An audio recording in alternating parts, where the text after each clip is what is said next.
nucleotide U.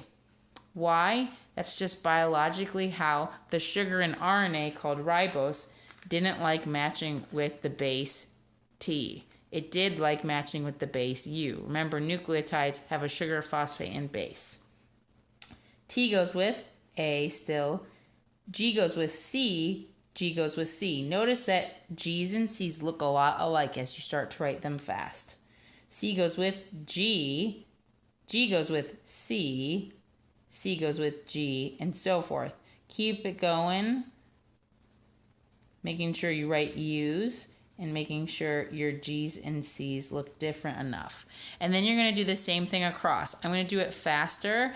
Make sure as you're doing it faster, your G's and C's look different, and that you keep the sets of 3 together in the correct chunked codon boxes. So that's why we did those earlier.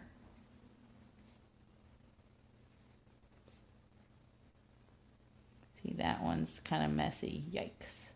That's okay. As long as I later will be able to tell what it is. Let's zoom in so you can see what I'm doing. C goes with G, C goes with G, C goes with G, G goes with C, etc. As you do this, you'll get faster and faster, which sometimes does lead for you to, whoop, that's a C at the end. These should all be C's, Clausen. Good thing I double checked. All right, next one.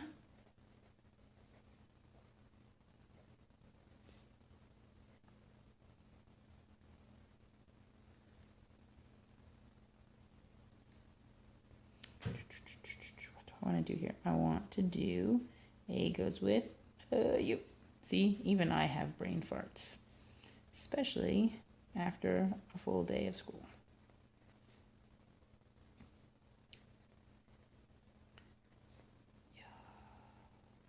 And yes, this is an older document, so sometimes the letters are blurry. If you're unsure, ask your teacher.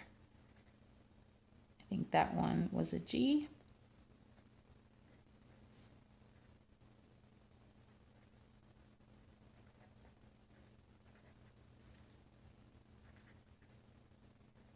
This is a G, I think, hopefully.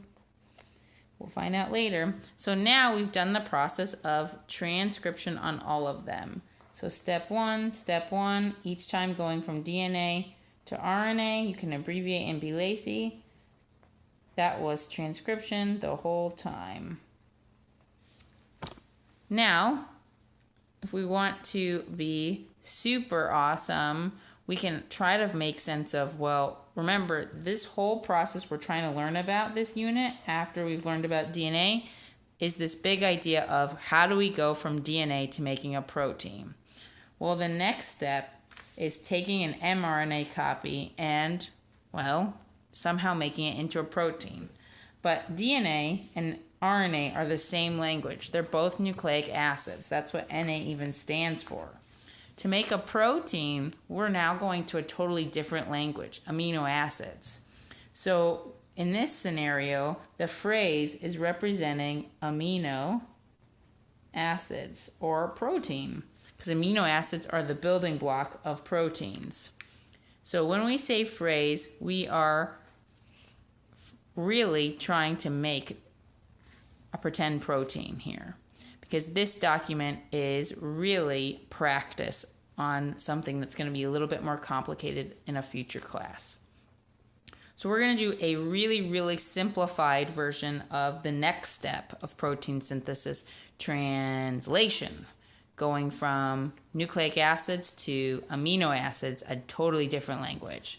So looking here, let's go back to the directions. We're going to use the figure on the bottom of the page, and we're going to do the process of translation, translate, and we're going to use those codons, which were sets of 3 letters, and we're going to use those 3 letters to translate. Think of yourself like a CSI investigator translating a code. So going from mRNA to amino acids, that is the process of translating. step number 2. Transcription, step 1. Translate happens later, step 2.